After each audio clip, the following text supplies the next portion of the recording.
সময় সংলাপে স্বাগত জানাচ্ছি আমি তুষার আব্দুল্লাহ। সময় সংলাপে আজ আমার সঙ্গে যোগ দিয়েছেন অজয় রোহিত আশু আল কাজী। জি, আপনাকে স্বাগত সময় সংলাপে। Thank you. আপনি যেহেতু মানব সম্পদ নিয়ে কাজ করেন, সেই জায়গাতেই যাওয়া যে মানব সম্পদের একটা মানে আমাদের আহ, প্রবৃদ্ধি ভালো। আমাদের জি, এখন যে বয়সের যে জায়গাটা আছে জি, বাংলাদেশে, যে তারুণ্যের যে শক্তিটা আছে, সেটাকে জি, কাজে লাগিয়ে আমরা কতটুকু এগিয়ে যেতে পারি এবং এটাকে মানে যথাযথভাবে ব্যবহার করার একটা বিষয় আছে। হ্যাঁ। সুতরাং আমরা দক্ষ জনশক্তি তৈরির ক্ষেত্রে কতটা সরকারি এবং বেসরকারি দুইভাবে কতটা মনোযোগী, এই কথাটা শুনতে চাই শুরুতে। প্রথম কথা যেটা হচ্ছে যে বেসরকারিভাবে আমরা আমাদের প্রয়োজনেই কিন্তু উম মানে ফ্রেশার থেকে দক্ষ জনশক্তি তৈরি করার চেষ্টা করি, বাট সেটা আমাদের প্রয়োজনে। এখন ধরেন আমাদের প্রাইভেট সেক্টরে মোটামুটিভাবে ১ কোটি মানুষ হুম। যদি এনজিও সহ ধরি হ্যাঁ, কর্মরত এনজিও তো অবস্থায় একটা আছেন। বড় খাত। জি, হ্যাঁ, বড় খাত। এই ১ কোটি মানুষকে নিয়ে কিন্তু আসলে গোটা বাংলাদেশ না। হ্যাঁ, ১৬ কোটির দেশে প্রায় ১৭ কোটি এখন আমাদের জনসাধারণ। ২০২০ মধ্যে আরও ৪ কোটি মানুষ পৃথিবীতে এই চাকরি জগতে ঢুকবে। ওরা কতখানি প্রিপেয়ার্ড? সত্যিকার অর্থে মানব সম্পদের দৃষ্টিকোণ থেকে যদি বলি, আমরা যখন রিক্রুটমেন্টে যাই, আমরা বলি যে লোক আছে, মাথা নাই। আচ্ছা, মানে আমরা যাকেই রিক্রুট করছি তার পেছনে কিন্তু আমার ১ বছর, যদি ধরেন ১০,০০০ টাকা বেতনেও রিক্রুট করি, ১,৩০,০০০ টাকা cash out without any contribution. আচ্ছা, আচ্ছা, ওই আচ্ছা। জায়গাটাতে আমাদের যেমন কিছু করার আছে, মানে শারীরিক কাঠামো আছে, মস্তিষ্ক নেই। মস্তিষ্ক নেই বলবো না, প্রস্তুতি নেই, মস্তিষ্ক তৈরি না। তৈরি না, হ্যাঁ, প্রস্তুতি নেই। হ্যাঁ, এবং এইটা কিন্তু বাচ্চাদের দোষ দিয়ে লাভ নেই। হ্যাঁ। আমাদের শিক্ষা ব্যবস্থায় যদি দেখেন, আমাদের গোড়া থেকে সমস্যা। হ্যাঁ, আমাদের শিক্ষা ব্যবস্থাতেই আমাদের টার্গেট থাকে একটা certificate. We actually prepare clerks, হ্যাঁ, নট এক্সিকিউটিভস। না সেটাই, ওই যে আমাদের সেই ওই যে মানে সেই করণিক জি, মানসিকতা থেকে ঔপনিবেশিক যে ধারণা ছিল কেরানি তৈরি, সেই জায়গাতেই রয়ে গেছে। হ্যাঁ, সে জায়গাতেই রয়ে গেছে। আজকে প্রায় ১০০ বছর হতে যাচ্ছে, ৬০ বছর তো হয়ে গেল, আমরা ওখান থেকে বেরিয়ে আসতে পারিনি। ওখান থেকে বেরিয়ে আসতে হবে এবং এই উদ্যোগটা কিন্তু শুধুমাত্র শিক্ষা প্রতিষ্ঠানগুলো নিলে হবে না। এটা একটা ট্রাইপ্যাট্রিয়েট উদ্যোগ। এখানে সরকার থাকতে হবে, আমরা যারা প্রাইভেট সেক্টরে আছি আমাদের থাকতে হবে, শিক্ষা প্রতিষ্ঠানগুলোর থাকতে হবে। কেননা আমাদের কিন্তু একটা ইউনিক অপরচুনিটি আছে তুষার ভাই। প্রথম কথা যেটা হচ্ছে, ৫৫,৬০০ বর্গ মাইলের একটা ছোট দেশ, ১৭ কোটি মানুষ, যার অধিকাংশের বয়সই ৪০-এর নিচে। হুম, এবং আপনি যদি ট্রান্সপোর্টেশন কস্ট ধরেন, আমাদের এখানে কিন্তু ট্রান্সপোর্টেশন কস্ট বলতে গেলে নীল। হুম, আর আপনি যদি আমাদের ক্রয় ক্ষমতার কথা বলেন, ভারত, পাকিস্তান, বাংলাদেশ, মায়ানমার, নেপাল, এদের মধ্যে আমরা সর্বোচ্চ। আমাদের ক্রয় ক্ষমতা, সেদিন একটা ডাটা দেখছিলাম, প্রতি মাসে হচ্ছে ৮৩,২২,৬২০ টাকা পার স্কোয়ার কিলোমিটার, যেখানে ভারতের হচ্ছে ৪১,৮৯,০০০ টাকা। আচ্ছা, আচ্ছা, হাফ অর্ধেক অফ আর অর্ধেক। সো ৮৩ লাখ আর ৪১ রাইট, একদম লাখ। অর্ধেক। আর পাকিস্তানের কথা নাই বলি, ২১ লাখ, শ্রীলঙ্কা অবশ্য ৭৬ লাখ, মায়ানমার ৬৩ লাখ। মানে আমাদের কাছাকাছি একমাত্র মায়ানমার এবং শ্রীলঙ্কা। রাইট। এইখানে এই যে এত ছোট একটা দেশ এবং এরকম compact, zero transportation cost almost, এইখানে ৪ কোটি বাচ্চা যখন চাকরির জগতে ঢুকবে, পার ডেতে ১০ টাকা করে খরচ করলেও কিন্তু আমার ৪০০ কোটি টাকা, ৪০ কোটি টাকা, ৪০ কোটি টাকা, ৪০ কোটি ইন্টু ৩০, ১২০০ কোটি। ১২০০ কোটি। বছরে ১,৪৪,০০০ কোটি টাকার খরচ তারা করবে। ওদেরকে তো আমাদের এনাবল করতে হবে। আমাদের কিছু কিছু অপরচুনিটি আছে। ম্যাট্রিকের পর ৩ মাস ছুটি থাকে, হুম, ইন্টারমিডিয়েটের পর ৩ মাস ছুটি, ইউনিভার্সিটিতে ঢুকলে আরও ২ মাস ছুটি, আরো ২ মাস ছুটি। তার মানে ৩ আর ৫ ৮ মাস, গ্র্যাজুয়েশনের পর আরও ৪ মাস, মানে ১২ মাসের একটা গ্যাপ আছে। এই বাচ্চাদেরকে আমরা প্রিপেয়ার করি না কেন? আমি সরকার যেটা বলছিলাম, আমরা সরকার এবং শিক্ষা প্রতিষ্ঠান একসঙ্গে বসলাম। শিক্ষা প্রতিষ্ঠানকে আমরা বলি আমাদের কি কি স্কিল সেট লাগে। হ্যাঁ, সরকার শিক্ষা প্রতিষ্ঠানকে ওই স্কিল সেটগুলো তাদের কারিকুলামের মধ্যে ঢুকাতে বলুক, আমরা মনিটর করব। আমরা যখনই মনিটর করব, আমরা ওখান থেকে ছেলে নেব। আমাদের জিডিপিতে এইভাবে চিন্তা করেন তো, অনার্স পাশ করার পর একটা ছেলের চাকরিতে যেতে, চাকরি পেতে সময় লাগে ১.৫ থেকে ২ বছর কমপক্ষে। কমপক্ষে। সে যদি প্রথম ৩ মাসে ঢুকে যায়, আমাদের জিডিপি গ্রোথটায় ইম্প্যাক্টটা কী পড়বে? এবং এই ছেলেটা যখন ঢুকছে একটা নোন এনভায়রনমেন্টে ঢুকছে, কেননা এই যে ১২ মাসের হিসাব দিলাম, এই ছেলে যদি ম্যাট্রিকের পরের ৩ মাস, ইন্টারমিডিয়েটের পরের ৩ মাস গ্র্যাজুয়েশনের পরের যে 4 মাস এরা যদি আমাদের সঙ্গে অ্যাফিলিয়েটেড থাকে, they know the corporate world, they know the culture, they know even their supervisor more, এবং তখন কিন্তু একটা অদ্ভুত অ্যাটাচমেন্ট তৈরি হয় বাডি ট্রেনিংয়ে গেলে। এরা যখন ঢুকবে এবং পাস আউট করার পরপরই 3 মাসের মধ্যে ঢুকে যাচ্ছে, এবং ওই সময় কিন্তু মানুষজন খরচ করে। আপনার আমার বয়সে কিন্তু আমরা খরচ করি একটু চিন্তা করে, যে বাচ্চাটা ঢোকে সে কিন্তু খরচ করে আসছে, খরচ করছি। এইটার ইম্প্যাক্টটা টোটাল বাংলাদেশের ইকোনমিতে কি হবে, বাজারে পড়ছে বাজারে, এবং এটা তো সত্যিকার অর্থে বিশাল ইম্প্যাক্ট হয়।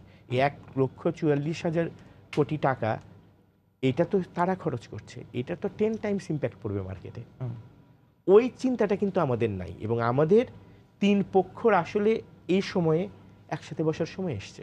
একটা কারিগরি শিক্ষা এখন পর্যন্ত আমরা যতই বলি, আমরা কিন্তু 5%-এর বেশি ভোকেশনাল ট্রেনিং দিতে পারিনি।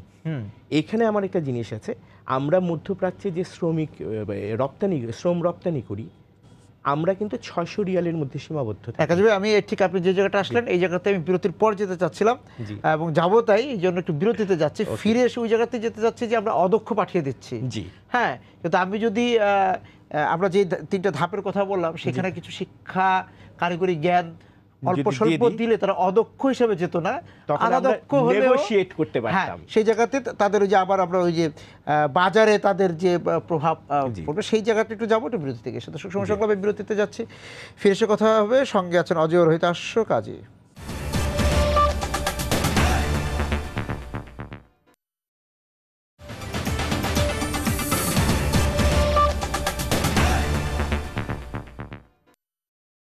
ফিরে এলাম সময় সংক্রামে। আমরা প্রবাসে আমাদের বাজার আছে, জনশক্তির বাজার আছে, সেটা অনেক দিনের বাজার, প্রায় 70 দশক বা 80 দশকে খুব মানে খুব ভালো বাজার ছিল। পরবর্তীতে আমাদের বাজার কিছুটা বিস্তৃত হয়েছে, কিন্তু বিস্তৃত হওয়ার যে আরও সুযোগগুলো আছে সেগুলো আমরা কাজে লাগাতে পারছি না, যে আমরা জনশক্তি তৈরি করতে পারছি না। আমাদের ইউরোপেও আমাদের বাজার আছে, কিন্তু অদক্ষ শ্রমিক বা অদক্ষ জনশক্তি তো ইউরোপ নেবে না। এই জায়গা থেকে যদি আপনি বলেন, প্রথম জিনিস যেটা হচ্ছে যে আমি যদি মধ্যপ্রাচ্যের কথা বলি, হ্যাঁ বড় বাজার, অনেক বড় বাজার, এবং মধ্যপ্রাচ্যে দেখবেন আমাদের অ্যাভারেজ যদি করেন 600 থেকে 700 রিয়ালের স্কেলে আমরা খেলি। এইখানে এই 12টা মাস না হোক, অ্যাটলিস্ট আমরা যদি ম্যাট্রিকের পরের 3 মাসও কয়েকটা জিনিস লাগবে। একটা যেটা হচ্ছে যে মোটামুটি কি করতে হবে সেই কাজটা জানা, ভাষাটা জানা, আর বেসিক কম্পিউটিং। এটা যদি আমরা শিখিয়ে দিই তখন কিন্তু we are in a negotiation face. আমি আপনাকে জাস্ট একটা করি, পাশাপাশি রাখি। আমরা যে শ্রমিককে পাঠাচ্ছি আমাদের অ্যাভারেজই হচ্ছে 700 রিয়েল। ভারত ওখানে নিচ্ছে হচ্ছে 1200 রিয়েল, ফিলিপিন্স হলে ওটা 1800 রিয়েল। ইভেন আমরা যে এখান থেকে পাঠাচ্ছি, আমাদের মহিলাদের পাঠাচ্ছি, ওখানেও কিন্তু আমরা নেগোশিয়েট করতে পারি না, because of the language. They do not know the language which they will speak there. ফলে যেটা হচ্ছে আমরা ওই 700 রিয়েলের মধ্যে কিন্তু সীমাবদ্ধ। ফিলিপিন্সের কোনো মেয়ে যদি যায়, সে কিন্তু 1200 থেকে 1500 রিয়েলে নেগোশিয়েট করতে পারে। এই যে নেগোশিয়েবিলিটি, এবং আমাদের গার্মেন্টস ছাড়া সব থেকে বড় খাত হচ্ছে রেমিটেন্স। এই রেমিটেন্সে যখন ডাবল দ্য ইম্প্যাক্ট আমরা আনতে পারবো, তখন কিন্তু বাংলাদেশের অর্থনীতির চেহারাই পাল্টে যাবে। সেই সঙ্গে আরেকটু অ্যাড করি, আমরা শ্রম রপ্তানি করি, আমরা কিন্তু মেধা রপ্তানি করি না। জাস্ট চিন্তা করেন, পৃথিবীর সব থেকে বড় বড় অর্গানাইজেশনগুলোতে সিনিয়র মিড লেয়ার থেকে ওপরের লেয়ারে যারা আছেন তারা কিন্তু আমাদের পার্শ্ববর্তী রাষ্ট্রের। আমরা 2000 কোটি টাকা প্রতি বছর এনাদের পেছনে খরচ করি। তার মানে হচ্ছে আমরা যদি মোটামুটি 3 বছর সেভ করতে পারতাম, আমরা পদ্মা সেতুর মতো আরো কয়েকটা সেতু বানিয়ে ফেলতে পারতাম। And the total impact on the economy of Bangladesh, GDP enhanced হতো 3 to 4%। তখন অঙ্ক হিসাব করে লাভ নেই, কোথায় চলে যেত। এখন আমরা কি ওইভাবে চিন্তা করি? আপনি এইভাবে চিন্তা করেন? আমাদের এখানে একটা জনশক্তির একটা, আমার কাছে যেটা মনে হয় যে আপনি এই বিষয়ে কাজ করেন, তারপর আমি বলি যে আমাদের কোনো মানে পরিকল্পনা নেই, দীর্ঘমেয়াদী পরিকল্পনা নেই এই জায়গাতে, যে আমাদের এখানে কর্পোরেট বা সরকারি বেসরকারি পর্যায়ের যে বিকাশটি হবে আগামী 5 বছর বা 10 বছরে, সে অনুযায়ী চাহিদাপত্র তৈরি হয় না, জনশক্তির চাহিদাপত্র। যে আমার আসলে কৃষিবিদ কতজন দরকার, আমার মার্চেন্ডাইজার কতজন দরকার, আমার কম্পিউটার মানে আইসিটিতে কতজন দরকার, আমার আসলে এমবিএ এত, আমি কি করবো এত এমবিএ দিয়ে। হ্যাঁ, সুতরাং একটা হুজুকে পড়াশোনাটা হচ্ছে, হ্যাঁ। কিন্তু একটা মাস্টার প্ল্যান নাই যে আমার আসলে বেসরকারি খাতে কত দরকার, আমার এনজিওতে কোন কোন খাতে এক্সপার্ট দরকার। জি। সেই জন্য আমাদের ওই যে মেধার অপচয় হচ্ছে বা আমরা আলো তৈরি করতে চাচ্ছি। হ্যাঁ, ইস্যু যেটা হচ্ছে যে লুক, মানে যে কোনো অর্গানাইজেশন কিন্তু ফ্রিজের মতো। হ্যাঁ, ফ্রিজ খুললে আপনি কি পাবেন? হাতের ডান দিকে ডিম পাবেন, হ্যাঁ, নিচে দুধ পাবেন, ভেতরে আপনি এই গোশত বা মাছের বা তরকারি সবজি পাবেন, নিচে সবজি পাবেন, ফল পাবেন। এখানে কিন্তু এই ফ্রিজটাকে একটা অর্গানাইজেশন মনে করি এবং প্রত্যেকটা আইটেম কিন্তু এক ধরনের মানুষ। হ্যাঁ, আমরা যেটা করছি, একটা ফ্রিজ আছে, ফ্রিজ ভর্তি গোলালু আছে, হ্যাঁ, আর কিছুই কিন্তু নাই, পানি পর্যন্ত নাই। ফ্রিজকে আবার ডিপ ফ্রিজের মতো সব এক জায়গায়। হ্যাঁ, এখন গোডাউন করে ফেললে আপনি তো you don't get any output. কেননা আলু তো যতই গোডাউনে রাখুন 3 মাস পর এটার ভ্যালু কমে যায়, ফুড ভ্যালু কমে যায়। হ্যাঁ, তো মানুষগুলোকে, রাইট, এখন মানুষগুলাকে আপনি যদি একই রকম ছাঁচে ফেলার চেষ্টা করেন, ছাঁচ থেকে কিন্তু কখনো নেতা তৈরি হয় না। ঠিক আছে? নেতারা সবসময় লিডার, মানে একটা অর্গানাইজেশনের লিডারশিপ রোলটা তো সব থেকে ইম্পর্টেন্ট। লিডারশিপ রোলে কিন্তু মানুষ they have to think outside the box. আমাদের শিক্ষা ব্যবস্থা বলেন, ইভেন আমাদের সামাজিক অবস্থান, ছক থেকে হবে না। আমরা সব কিছু কিন্তু ও একটু অন্যরকম। হ্যাঁ, মানে ভাগ্যিস আমাদের দেশে তো আপেল হয় না, নিউটন বাংলাদেশে হয়নি, হলে বলতো যে ও একটু অন্যরকম, ওকে ধরার দরকার নেই। নিউটনের আর নিউটন হয়ে ওঠা হতো না। আমাদেরও, আমরা যখনই আউটসাইড দ্য বক্স চিন্তা করতে যাই, প্রথমেই কিন্তু বাধাটা আসে পরিবার থেকে, তারপর স্কুলে হয়, আর একটু আবার কাজের জায়গাতেও হয়। কাজের জায়গাতে গিয়ে ফাইনাল ধাক্কাটা আমরা খাই, তুমি কি বেশি বোঝো? এবং এই বেশি বুঝতে দেয়া হয় না বলেই আমাদের এখানকার এন্টারপ্রেনাররা, ওনারা কিন্তু বাইরে থেকে মেধা আনেন। মানে আপনি যেটা বলছেন সেটা শুনছে না, কিন্তু যখন অন্য রঙের মানুষ আসছে তার কথাটা শুনছে, তখন কিন্তু আবার এটা ঠিক আছে। হ্যাঁ, বা আপনি বাংলায় বলছেন শুনছে না, কিন্তু অন্য ভাষায় বললে শুনছে। রাইট। এবং এখানে এন্টারপ্রেনারদের যেটা, মানে থ্যাংক গড, মানে আমি যেখানে আছি আমাদের চিন্তাধারাটাই অন্যরকম। আমরা শেষ প্রশ্নটা প্রথমে করি আর কি, যে এটাতে অর্গানাইজেশনের কি বেনিফিট। অন্যান্য জায়গায় শুরু হয় কত, কেন। মানে এইভাবে বোধহয় এন্টারপ্রেনারদের চিন্তা করার দরকার আছে। সেটা হচ্ছে যে how they are touching the life or how they are contributing to the country. এই যে 1,30,000 টাকার হিসাবটা বিরতিতে যাওয়ার আগে আমি দিলাম, এই 1,30,000-এর 50% আমরা যদি স্কিল ডেভেলপমেন্টে খরচ করি, এই যে ইন্টার্ন নিয়ে এদেরকে তৈরি করে যখন আমরা ভ্যালু চেইনে ফেলবো, কর্পোরেট ল্যাডারে ফেলবো, এরা যখন গড়ে উঠবে, কয়েকটা জিনিস আমি পাবো কিন্তু। একটা হচ্ছে লয়ালিটি টু দি ব্র্যান্ড, আরেকটা হচ্ছে আন্ডারস্ট্যান্ডিং দ্য অপারেশন, এবং এদের মধ্যে কেউ কেউ লিডার হয়ে টু দ্য টপে যাবে। এই কালচারটা আমাদের শুরু করা উচিত। মানে ইনিশিয়ালি আমরা শুরু করেছি যে উই গ্রুম। মানে এই জায়গায় একটা বড় ব্যাপার কাজী ভাই, সেটা হচ্ছে যে আমরা অধস্তন তৈরি করতে স্বচ্ছন্দ বোধ করি, কিন্তু নেতৃত্ব তৈরি করতে চাই না। এই মানসিকতা, চ্যালেঞ্জড হতে চাই না, বা চ্যালেঞ্জ হতে চাই না, যে আমি যেটা বলতে সেটাই, মানে আমার চ্যালেঞ্জের মুখে পড়বো না। সেই জায়গা থেকে আমাদের কর্পোরেট বলেন বা আমাদের কর্মক্ষেত্রের যে মনস্তত্ত্ব আছে, সেই মনস্তত্ত্ব থেকে আমাদের বেরিয়ে আসা দরকার। ওটা কিন্তু বদলাচ্ছে তুষার ভাই, ওটা বদলাচ্ছে, ধীরে ধীরে বদলাচ্ছে। কিন্তু আমাদের ধীরে। শিক্ষা ব্যবস্থা এখানে খুব গুরুত্বপূর্ণ। ওই জায়গা থেকে যদি আমরা শুরু করতে না পারি, তাহলে তো বদলানোটা খুব সহজ হবে না। এটা নিয়ে আমরা একটু বিস্তারিত আলোচনাই করতে চাই ফিরে এসে।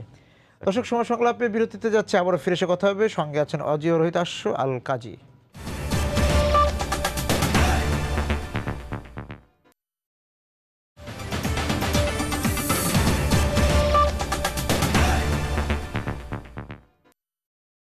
ফিরে এলাম সময় সংলাপে। আমি কাজী ভাই যে জায়গাটা যেতে চাই, যে আমাদের কর্পোরেট যে খাত আছে সেই জায়গাতে আমাদের শিক্ষা, আমরা বলছি যে আমরা শিক্ষার একটা আধুনিক বা বিশ্বমানের, বা বিশ্বমান না বলে বিশ্ব সৌরভের বলতে পারি, যে ওই একটা বেসরকারি বিশ্ববিদ্যালয়ের এক ধরনের শিক্ষা পদ্ধতিতে আমরা অবস্থা, এবং সেখানে আমাদের অনেকেই পাবলিক বিশ্ববিদ্যালয় পরিণত বা সরকারি কলেজের পরিবর্তে সেখানে যে ভর্তি হচ্ছে, পড়াশোনা করছে, সেখান থেকেও একটি জনশক্তি তৈরি হচ্ছে, এবং তার কর্পোরেট গুলোতে যাচ্ছে বিভিন্নভাবে। ওইখানে হয়তো তাদের এক ধরনের ভাষার কথা বলেন, বা কর্পোরেট সংস্কৃতি, বা মানে ওই ফ্যাশনটা তারা ধরতে কিছুটা হয়তো ওইটার সাথে যায়, সেইভাবে তারা যাচ্ছে। সেইখানকার আপনার ফলাফলটা কি? প্রথম যেটা হচ্ছে যে আমাদের বেসরকারি বিশ্ববিদ্যালয় যেগুলো আছে, এগুলো কিন্তু আপনি কোনো স্ট্যান্ডার্ডে ফেলতে পারবেন না। আচ্ছা, এটা একেবারেই ব্যক্তির স্ট্যান্ডার্ডের উপর। কাউকে আপনি পাবেন যিনি, আমি যদি স্কেলে দেখে এখানে আছেন, আরেকজন এখানে আছেন, আচ্ছা, একই ইউনিভার্সিটি, মানে গড় নেই। গড় নেই। এখন যেটা হচ্ছে ওখানে অ্যাকচুয়ালি আমাদের টু অ্যান এক্সটেন্ট ব্লাইন্ডে কাজ করতে হয়। আচ্ছা, ওকে, যেহেতু স্ট্যান্ডার্ডাইজেশন নাই, ইভেন একটা ইউনিভার্সিটির সঙ্গে আরেকটা ইউনিভার্সিটির কারিকুলাম কিন্তু মেলে না, পড়ানোর মেথডটা মেলে না।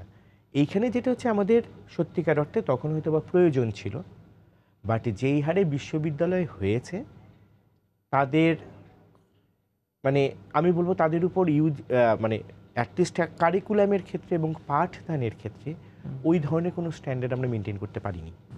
এটা আমাদের ব্যর্থতা। আমাদের, আমি বলবো শিক্ষা কেনা হচ্ছে, কিন্তু আমরা সার্টিফিকেট কিনছি, শিক্ষাও কিনছি। কাগজ শিক্ষা কিনলে কিনছি। কিন্তু আপনার কিছুটা আপনি হ্যাঁ, আউটপুট পাবেন। হ্যাঁ, কিন্তু শুধু কাগজ কিনে নিয়ে বাড়ি কাগজ ফিরছি। কিনলে তো কোনো আউটপুট নেই, হুম, রাইট?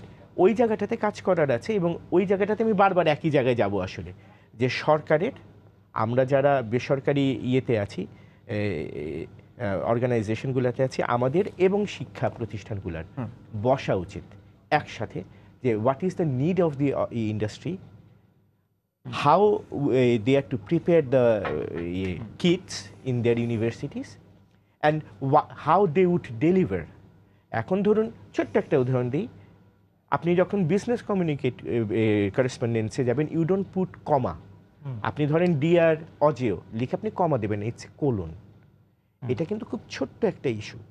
যতগুলো বিশ্ববিদ্যালয়ে দেখবেন, দু একটা বাদে বেশিরভাগই কিন্তু কমা দেয়াটা শেখায়। আচ্ছা, আমরা এখনো ওই যে ছেলেবেলায়, আমি জানি না, আপনি ডেফিনেটলি অ্যাপ্লিকেশন পড়তাম আমরা, ওই যে I beg two state, I beg two state that.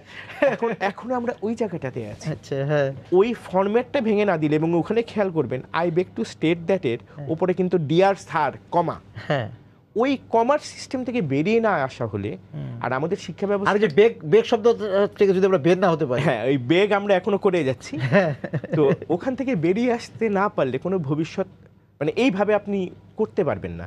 এখানে আরেকটা জিনিস মনে হলো তুষার ভাই, সেটা যেটা হচ্ছে আমাদের শিক্ষা ব্যবস্থাটা কিন্তু হুইল সাবানের মতো, বছরের পর বছর ধরে বাংলাদেশের ঘরে ঘরে, মানে ওই 20 বছর আগে আমার কোনো এক ভাই একটা নোট তৈরি করেছিল, ওর ফটোকপি বছরের পর বছর চলছে, আমি কিন্তু মূল টেক্সটটা, মানে আপনি 5টি প্রশ্ন পড়লে পরে আপনি পাস, মানে মানে সেকেন্ড ক্লাস পাবেন না, তারপরে আজকাল তো যেটা হচ্ছে মানে সোনালী 5 পাওয়া কোনো ব্যাপার, সোনালী 5 পাওয়া কোনো ব্যাপার, কোনো ব্যাপার না। হ্যাঁ, তো এখানে আপনি বলেন আমরা কিভাবে স্ট্যান্ডার্ডাইজ করবো এবং আমি কি করে বাঁচবো? তখন কিন্তু এই জায়গাতে একটা বড় ঝামেলাও তো হয়ে গেছে, আমাদের বারবার শিক্ষা পদ্ধতি, পরীক্ষা পদ্ধতি পরিবর্তন করাটাও তো প্রভাব আমাদের চাকরির বাজারে আমরা দেখতে পাই।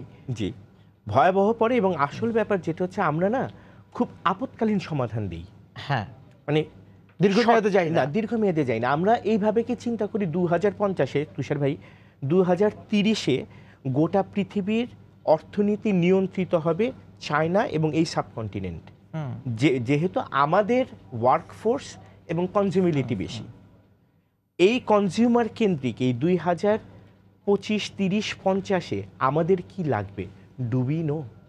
আমি যদি এইভাবে বলি, আমাদের মানে লক্ষ্যটা এরকম হওয়া উচিত না যে আমরা 2018, 2020-এ এলিভেটেড এক্সপ্রেসে উঠবো, বা এলিভেটেড এক্সপ্রেস মানে সে আমাদের যাতায়াত ব্যবস্থার সাথে যুক্ত হবে, কিন্তু এলিভেটেড এক্সপ্রেসটা কে বানাবে সেই লক্ষ্য কেন ঠিক করি না? এক্স্যাক্টলি কথা যেটা হচ্ছে যে আমরা প্রযুক্তি কেন চীন বা কোরিয়া থেকে আনবো, আমি আমার প্রযুক্তি দিয়ে এটা তৈরি করব, এই লক্ষ্যটা আমাদের হওয়া উচিত। রাইট। আমাদের কিন্তু মেধার সংকট নাই, মেধার ব্যবহারের সংকট আছে। মেধার উপর আমাদের, সরকারি বেসরকারি যেভাবেই বলুন, মেধার উপর আমাদের আস্থার সংকট আছে। আস্থা সংকট। কেননা এইভাবে বলি, আমি এই যে গত ফেব্রুয়ারিতে আমি ইয়েতে গেলাম, মুম্বাইতে গেলাম, ওখানে একটা ওয়ার্ল্ড এইচআর সামিটে ছিলাম। ওখানকার এইচআরদের I met the head of HRs. ওনারা যে মানে খুব বেশি, অবশ্যই ওনারা ভালো, খুব বেশি আমাদের সঙ্গে তফাৎ তা কিন্তু না। ব্যাপারটা হচ্ছে অ্যাপ্রোচে, থট প্রসেসে। মেধা কিন্তু পরিবেশনা, রাইট, প্যাকেজিং, রাইট, হ্যাঁ।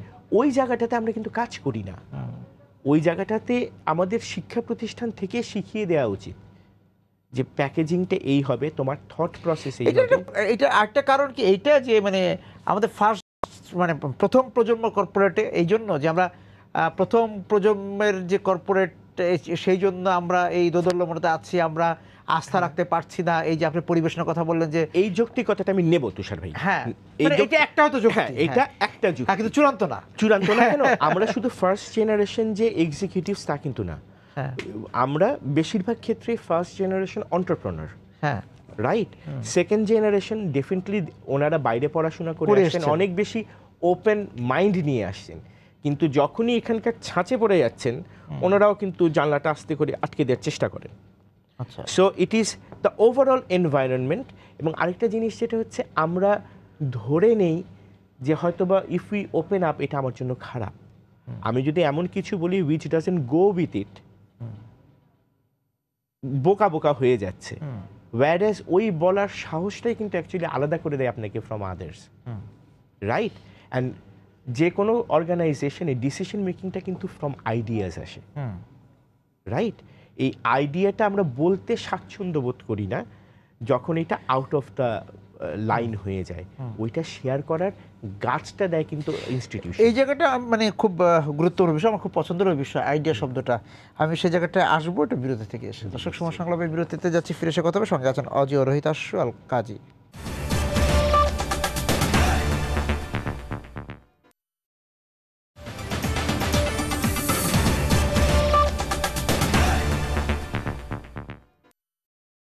ফিরে এলাম সময় সংলাপে। আমরা যে আলোচনা করছিলাম, বলছিলাম যে ভাবনা, আইডিয়া, জি, শেয়ার করা। চিন্তার জায়গাগুলো নিয়ে কথা বলা, সেই জায়গায় আমার কাছে মনে হচ্ছে দক্ষ জনশক্তির পাশাপাশি এই চর্চাটাও আমাদের এখানে একটু কম। সেই জন্য মানে এই যে আমরা আমাদের যে সব খাতের ক্ষেত্রে বলি, একদম আমি যদি গণমাধ্যমের কথা বলি, জি। আমি যদি অন্যান্য কর্পোরেট খাতের কথা বলি, এনজিওর কথা বলি, সেই জায়গায় আমরা দেখতে পাই যে হ্যাঁ আমাদের ওই যে ওইটা ঠিক যে আমাদের তারুণের মধ্যে অনেক ভাবনা আছে, তারা অনেক কিছু ভাবে, তারা অনেক সৃজনশীল, তো তাদের ভাবনাগুলোকে আমরা নিতে চাই না। আবার পাশাপাশি ওই কথাটাও ঠিক, সৃজনশীল ভাবনার সংকটও আছে, কারণ আমাদের শিক্ষা ব্যবস্থা, আমাদের জ্ঞানের চর্চা সবকিছু মিলিয়ে শেখায় না। ইউর অ্যাবসলিউটলি রাইট ভাইয়া, এই ব্যাপারটা এরকম হয়ে যায়। প্রথম কথা হচ্ছে আমাদের শিক্ষা ব্যবস্থা শিখিয়ে দেয় এরকম, এর বাইরে যেতে নেই। হ্যাঁ, ঠিক আছে, এর বাইরে যে দেয়াল তুলে দেয় একদম। এবং দেয়াল মানে এটা হচ্ছে বেশ মজবুত দেয়াল, মজবুত দুর্গর মতো, রাইট? এবং তারপর যেটা হয়, মানে আমি প্রিভিলেজড, মানে এই ক্ষেত্রে প্রিভিলেজ যে আমার মা অন্যরকম ছিলেন, আমি প্রচুর বাইরের বই পড়েছি এবং উনি প্রচণ্ড রকমভাবে আমাকে ইন্সপায়ার করতেন। আমাদের সময় দেখেছি যে কেউ যদি মানে পাঠ্য বইয়ের বাইরে কোনো বই পড়ে, ওইটা ছিল তখন আউট বই, আউট অফ টেক্সট। মানে আউট বইটা মানে আমাদের সময় খুব পরিচিত একটা শব্দ। হ্যাঁ, তো ওইটা পড়া মানে হচ্ছে বাচ্চা গোল্লায় গেছে। হ্যাঁ, আপনি যদি না পড়েন আপনি জানবেন না, আর যদি না জানেন আপনার আউটপুটটা কম আসবে। It's very natural. কিন্তু আমাদের কিন্তু থট প্রোভোকিং রাইট আপ কম, এবং শিক্ষা ব্যবস্থা থেকে যখন থট প্রোভোকিং রাইট আপ কমে যায় এবং তারপর যতটুকু আছে সেটাও আপনি যদি ওই হুইল সাবান ব্যবহার করে জাস্ট পরীক্ষা দিয়ে পাশ করে যান, প্রয়োজন হয় না পড়ার, তখন কিন্তু আপনার চিন্তার ক্ষমতা কমতে থাকে। আর তারপর যখন কর্মজগতে ঢোকেন তখন কিন্তু চিন্তার স্কোপটা আরও কমে যায়। কেন? This all are formatted. এই ফরম্যাটে পড়ে গিয়ে কিন্তু আপনার চিন্তার প্রয়োজনটা নাই। ছকবদ্ধ চিন্তা, ছকবদ্ধ জীবন, রাইট। এবং ওখান থেকে বেরিয়ে আসার পথটা যারা করে নিতে পারেন, দে আর দ্য লিডার্স।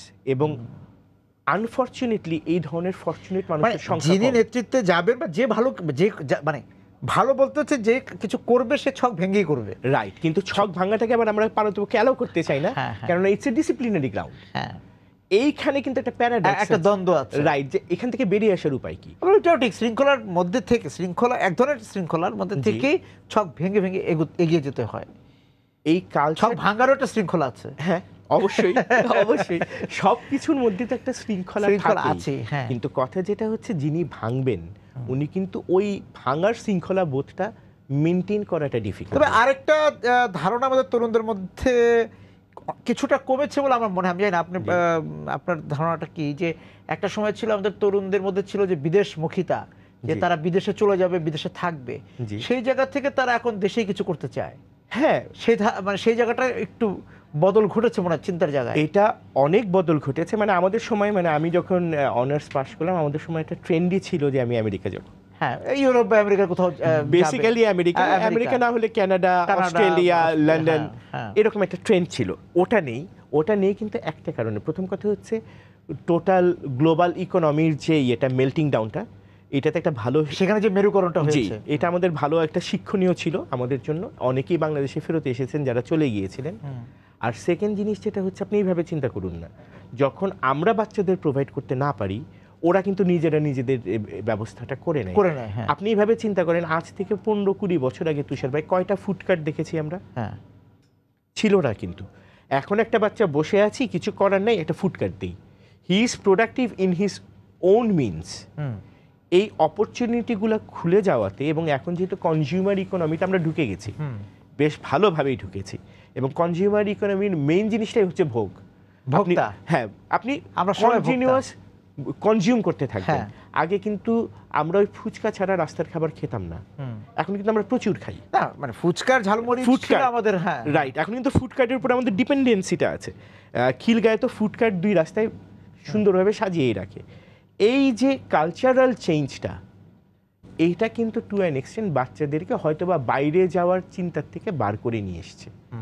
একটা হচ্ছে গ্লোবাল মেল্টিং, তারপরে এখানে সে ওই যে সৃজনশীল অনেক কাজ করতে পারে, সৃজনশীল বলতে সর্বক্ষেত্রে, যে সে যদি শিল্প খাতে কাজ করতে চায়, সে যদি কৃষি খাতে কাজ করতে চায়, সে যদি টেক্সটাইলে কাজ করতে চায়, মানে বস্ত্র খাতে কাজ করতে, সব জায়গাতেই তার কাজ করার সুযোগ আছে, সে তৈরি কিনা, ডিপেন্ডিং অন দ্যাট। এবং যেখানে যখনই সে বুঝছে যে আমি তৈরি না, আমি একটা মধ্যবিত্ত ঘরে ছেলে, আচ্ছা ঠিক আছে ফুডকার্ট দিয়ে দিচ্ছি। একটা বিষয় মানে দিয়ে আমরা শেষ করতে পারি মনে হচ্ছে কাজী ভাই, যে আমাদের তরুণদের মধ্যে আমি নির্মাণ করব সেই মানসিকতাটা ঢুকেছে, কিন্তু তাদের নির্মাণ করার পরিবেশটা তৈরি করে দিতে হবে। এক্স্যাক্টলি, শুধু ওইটুকুই দরকার, এনাবিলিটি অফ দ্য এনভায়রনমেন্ট, এবং একই সঙ্গে ক্ষেত্র বিশেষে গাইডেন্স অ্যান্ড অ্যাসিস্ট্যান্স। হ্যাঁ, সবার উপরে অভিভাবকত্ব এবং মেনে নেওয়া যে আমাদের তরুণরা একটু ভাঙচুর করবে, তারা ছকের বাইরে যাবে, কিন্তু তাদেরকে দেখভাল করে রেখে শৃঙ্খলার মধ্যে রাখা, এবং তারাই আমাদেরকে সামনে নিয়ে যাবে। এবং ওই যে কারিগরি শিক্ষার একটা ব্যাপার আছে, আমাদের শিক্ষা ব্যবস্থার যে একটু পরিবর্তন দরকার আছে, এবং দীর্ঘমেয়াদী পরিকল্পনা আছে, এবং শিক্ষা জীবনের যে বিরতির যে জায়গাগুলো আছে, সেই জায়গাগুলোকে কাজে লাগিয়ে তাদেরকে দক্ষ করে তোলা, সময় উপযোগী করে তোলা। আপনাকে অনেক ধন্যবাদ আজকে আমাদের সঙ্গে যোগ দেওয়ার জন্য। দর্শক যারা ছিলেন সময় সংলাপের সঙ্গে এতক্ষণ, আপনাদেরকে ধন্যবাদ জানিয়ে শেষ করছি আজকের সময় সংলাপ। দেখা হবে আগামী দিন। সবাই সুন্দর থাকুন।